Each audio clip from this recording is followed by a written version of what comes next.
आप देख रहे हैं उल्लासनगर दर्पण न्यूज। हर बार हाउस में बुलंद आवाज निकालने वाले सबके चहेते लाडले प्यारे राजू जग्यासी जी पुरजोर विरोध किया है कि जो उल्लासनगर महानगर पालिका हॉस्पिटल मारल में खुल रही है उसमें हमारे उल्लासनगर के वासियों को और आजू बाजू शहरों के वासियों को फ्री मेडिकल और उपचार फ्री में किया जाए। बीजेपी और सभी पार्टी नेताओं को एक फ्री विंडो दिया जाए जिस पर वो पूरे उल्लासनगर के समाज के लोगों को फ्री मेडिकल और उपचार फ्री में किया जाए। उल्लासनगर दर्पण न्यूज और उनके सभी मेंबर राजू जग्यासी जी के साथ हैं। राजू जग्यासी जी ने क्या गुहार लगाई यूएमसी कमिश्नर से।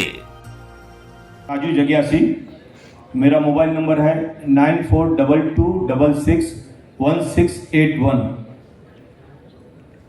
आदरणीय मंच, ऐसा बोला जाता है कि यदि कोई अधिकारी अच्छा काम करे तो उसे अप्रिशिएट भी करना चाहिए। तो सर, मैं शुरुआत इससे करूंगा, ज़्यादा समय नहीं लूंगा, लेकिन आज साहब को मैं अप्रिशिएट करना चाहूँगा जो बहुत ही समय से रुका हुआ काम था और हमारे शहर की बहुत अधिक जरूरत थी एक हॉस्पिटल। उस कार्य को सर आपने हाथ में लिया है और मैं समझता हूं जल्द ही वो हॉस्पिटल स्टार्ट होने जा रही है। सर, मैं विशेष तौर मैं आपको ध्यान दिलाना चाहूँगा कि यह हॉस्पिटल आप जिसको भी दे रहे हैं, मुझे पता लगा है प्रोसेस में चालू है, किसी एजेंसी को हॉस्पिटल जा रही है, लेकिन सर उस व्यक्ति का ट्रैक रिकॉर्ड, क्योंकि आप कोरोना के समय शहर में नहीं थे, उसका ट्रैक रिकॉर्ड बहुत ही खराब है। उस व्यक्ति ने कोरोना के समय में प्लेटिनम हॉस्पिटल के नाम में जो काम किया था, हमारे शहर की गरीब जनता को लिटरली लूटा था। 2-2 लाख 3-3 लाख रुपए बिल लिए थे, लोगों ने गहने बेच के अपना बिल भरा था। ऐसी परिस्थिति उस व्यक्ति ने की थी।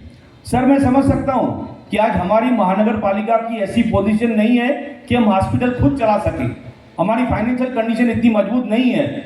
लेकिन सर, मेरी आपसे रिक्वेस्ट है, अगर कायदे कानून में बिठा के भी हम उसी एजेंसी को अगर हम देने जा रहे हैं तो दीजिए, कोई आपत्ति नहीं है। लेकिन सर उससे टर्म्स कंडीशन ऐसे होने चाहिए जिससे इस महरी शहर की जनता को टोटली मेडिकल सर्विस 100% फ्री मिलनी चाहिए।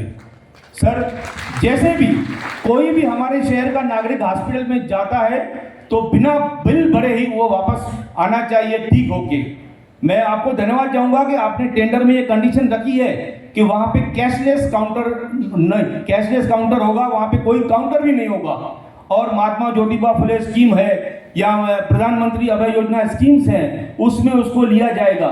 लेकिन सर, पहले का जो पास्ट एक्सपीरियंस है, उस समय भी ऐसी बातें हुई थी कि महात्मा ज्योतिबा फुले स्कीम में हम लोगों को लेंगे, हम बिल नहीं लेंगे, गवर्नमेंट हमें पैसे देगी। लेकिन यह व्यक्ति उस चीज में फेल हो चुका है, तो उस चीज पे बराबर से ध्यान दिया जाए। और बाकी लोग जो इस योजना में सर नहीं बैठते हैं, उनका क्या होगा, उस पर भी जरा ध्यान देना चाहिए। और बाकी शहरों में सर, जैसे मुलुंड में, थाना में, बाकी जगह जैसे वहां के नागरिकों को बिल्कुल नॉमिनल या फ्री में उनको मेडिकल सर्विस मिलती है, चाहे सिटी स्कैन हो, चाहे एक्सरे हो, चाहे 2D एको हो, बिल्कुल मुफ्त में उनको सेवा मिलती है। तो सर, बहुत ही समय से हमारा शहर इस सेवा से वंचित रहा है और ये भगवान ने आपको सौभाग्य दिया है कि आप वो काम शुरू करने जा रहे हैं और 20 साल के लिए आप उसको ये हॉस्पिटल देने जा रहे हैं। तो सर, मेरी आपसे गुजारिश है, तो उससे नेगोशिएशन करते समय इन सभी चीजों का ध्यान रखा जाएगा। जैसे हमारे शहर का नागरिक, मैं रिपीट करता हूं, उस हॉस्पिटल में सुविधा लेने जाए तो वो अपने आप को ठगा महसूस न करे, वो जाए और फ्री में इलाज करे और वहां से ठीक होके बाहर आए। ये मेरी आपसे एक रिक्वेस्ट है। सर, दूसरा एक मुद्दा, छोटा सा मुद्दा है, OFC केबल। पूरे शहर में सर आप देखेंगे बहुत सारे मेरे व्यापारियों ने यहाँ पे बात कही कि पूरे शहर में केबल डाली गई, रोड खोदे हुए हैं।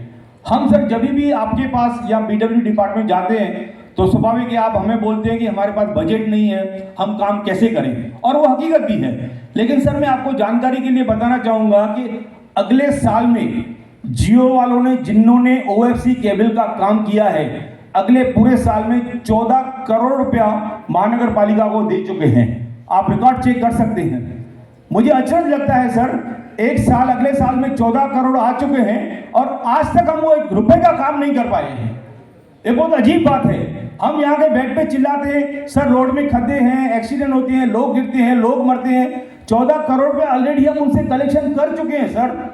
तो सर मेरी आपसे गुजारिश है, जरा अकाउंट डिपार्टमेंट से, पीडब्ल्यू डिपार्टमेंट ये जानकारी निकालिए। शायद एक 3 करोड़ का मुझे लगता है अभी प्रोसेस में टेंडर गया है, उसको भी सर अभी तक वर्क ऑर्डर नहीं गया है। तो सर तुरंत से तुरंत जो 14 करोड़ हमारे पास आए हुए हैं, वो जिस कार्य के लिए आए हैं उसी कार्य में सर हम वो पैसा लगाए, तो ये जो भी खड्डों की समस्या है, आने वाले समय में सर बहुत बड़े त्योहार, चालिया साहब का त्यौहार, गणपति का त्यौहार, माता जी के त्यौहार, बहुत बड़े त्यौहार हमारे शहर में आने वाले हैं और फंड्स उन्होंने ऑलरेडी हमें भाई दे रखे हुए। तो सर मेरी आपसे ये विनंती है कि इस कार्य को तुरंत से तुरंत देखेंगे और कम से कम हमारे शहर को खड्डों से मुक्ति दिलाएंगे। धन्यवाद सर।